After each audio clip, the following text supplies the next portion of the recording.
Ladies and gentlemen, good evening and welcome back to our channel once again. And it is my hope and prayer that this video is going to find you guys in good health. Personally, I am fine, as you can see. Kisumu is fantastic, and maybe you could also let me know where you're watching the video from, the county or the country, in case you are out of the republic. Ladies and gentlemen, William Samoei Arap Ruto, the President of the Republic of Kenya, is expected in Washington on the 23rd day of May 2024 for an official state visit to mark the 60th anniversary of US-Kenya diplomatic relations. That visit by William Samoei Arap Ruto is significant, politically speaking. And to add on top of it, there was a special request by top Democrats. There was a special request by top Democrats for William Ruto to address a joint session of Congress. Congress is literally a gathering of members of two bicameral legislature, which is the Senate and House of Representatives. And if William Ruto were to address that joint Congress, William Ruto was going to make history as the first head of states from Africa to address joint Congress since Ellen Johnson of Liberia 18 years ago. So it was a huge deal for William Samoei Arap Ruto. But the speaker has declined that request. In this video, I want to reveal to you guys the details why the speaker has decided not to allow Ruto to address the Congress. Before we do that, for those who are watching this channel for the first time, please take a second or two, click that subscribe button so that next time we produce a video like this, YouTube will automatically notify you. And to the subscribers, I want to continue thanking you guys for your continued support. Because without that support, this channel cannot be where it is. Ladies and gentlemen, without any further ado, allow me to dive in. But again, before I dive in, allow me also to take this special opportunity to thank the following people. You are seeing their names on the screen there for the coffee which they sent to me earlier today. You can also do the same using the numbers you are seeing on your screen. Ladies and gentlemen, let me read for you just what the Daily Nation posted about that move by the Speaker, Mike Johnson, to cancel William Ruto's Congress address. This is what the Daily Nation is reporting, that the United States House Speaker, Mike Johnson, has turned down a request by top Democrats for President William Ruto to address a joint session of Congress. The request to address the joint session was made by the U.S. House Committee on Foreign Affairs in April, which formally requested Speaker Johnson to invite President Ruto to address a joint session of Congress, potentially giving the Kenyan leader a new podium to promote his ideal. If that meeting were to take place, William Ruto was going to emerge as a serious factor in our continent. Remember, I've always maintained to you guys on this platform that William Ruto is a project of the United States of America. We need more voices, more perspectives at the table. The United Nations must continue to preserve peace, prevent conflict, and alleviate human suffering. And we embrace nations stepping up to lead in new ways and to seek new breakthroughs on hard issues. For example, on Haiti, the Caribbean community is facilitating a dialogue among Haitian society. I thank President Ruto of Kenya, I thank him for his willingness to serve as the lead nation of a UN-backed security support mission. I call on the Security Council to authorize this mission now. The people of Haiti cannot wait much longer. And because it's a project of the United States of America, there is no way the US government will want William Ruto to fail. And that's why the election which is coming up in the United States of America is key. Now let's just proceed a bit. Let's just proceed a bit. But in a statement, Johnson's Deputy Chief of Staff, Raj Shah, said the Speaker's decision not to invite Dr. Ruto to address lawmakers was due to scheduling constraints. Let me just read verbatim part of the statement. The statement says, Speaker Johnson welcomes President Ruto to the capital. We have offered the Kenyan embassy over 90 minutes of engagement, including one-on-one visit with the Speaker Johnson, bipartisan leadership meeting with Speaker Johnson, Leader Jeffries, and committee chairman and ranking members, and a bicameral meeting. Unfortunately, due to scheduling restraints, we could not accommodate a request for remarks before a joint session. He's willing to give William Ruto 90 minutes, but he can't find time for Ruto. My assumption was that William Ruto would have spent like 45 minutes to address, or 1 hour. Then the other 30 minutes would have been for these other meetings. But because in politics, nothing happens out of mere coincidence. In this video, I want to explain to you guys why that meeting has been cancelled. So in case you're watching this video, mpaka hapa, you are not subscribed. I know so many of you guys are watching the videos, but you're not yet subscribed. Please press that subscribe button now. And of course, don't forget to give this particular video thumbs up. This way, it helps us a lot. Ladies and gentlemen, why do you think the speaker declined that request? Why do you think that request was rejected or declined? Number one, in my view, is Kenya foreign policy. Kenya should realize that America is not any other country. For America to support you, you must accept to play by their rules. You must accept to be their puppet. That is the fact. So yesterday, there was some voting at the UN where they were voting on the membership of the Palestine back to the UN. Remember, they're not fully, they are non-members.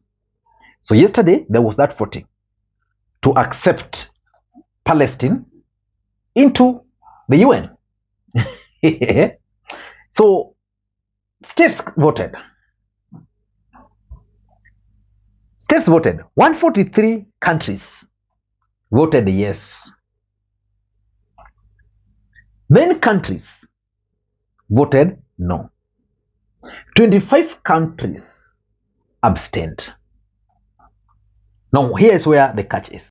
The United States of America is among the 9 countries that voted no. They don't want Palestine back to the UN. Why? Because of Israeli factor. Kenya is amongst the 143 countries that voted yes. So if I were to ask you, what is Kenyan position as far as as far as Israel and Palestine conflict is concerned? Because from the voting, it is clear that for America, they are with Israel. Israel also voted no. Kenya, when the initial conflict began, Kenya sided with Israel. They received the backlash. Now, it stood with Palestine. America said no. So you are supposed to come to the country here. You are supposed to address a joint Congress. You are supposed to make history as the second African head of state to address the Congress in 18 years. You are the first actually in 18 years. You are supposed to get a lot of limelight during your, because already we've offered you state visit. What are you doing? You are still voting for these guys. You can't even abstain. So how watu waliangalia Kenya? Cancelled. That's how politics is played. Number 2 is something which has also shocked me. The Russia factor in US. If you talk to most people today, they'll tell you that Donald Trump is likely to make a comeback. But why?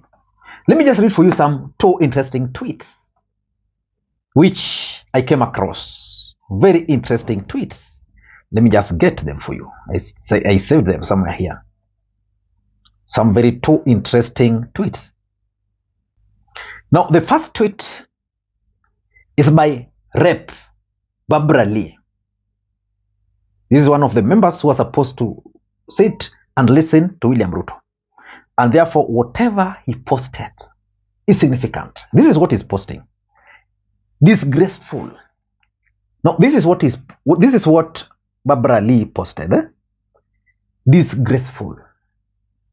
Rather than strengthening relationship with our allies, once again, the pro-Putin caucus shows its true colors by denying a critical East Africa ally a chance to address Congress. The Kenyan people and President Ruto deserve far more respect. This is one of the people William Ruto was supposed to address. He's actually a representative. And he's saying that pro-Putin caucus. So it means Johnson is pro-Putin. So there might be inner politics there. Then another person here, Sammy Gold, is also posting something here. So apparently, despite bipartisan pressure, it means there was pressure for Johnson to invite Ruto. Despite bipartisan pressure, Mike Johnson declined to invite Kenyan President William Ruto to speak to a joint session of Congress because he wasn't important enough.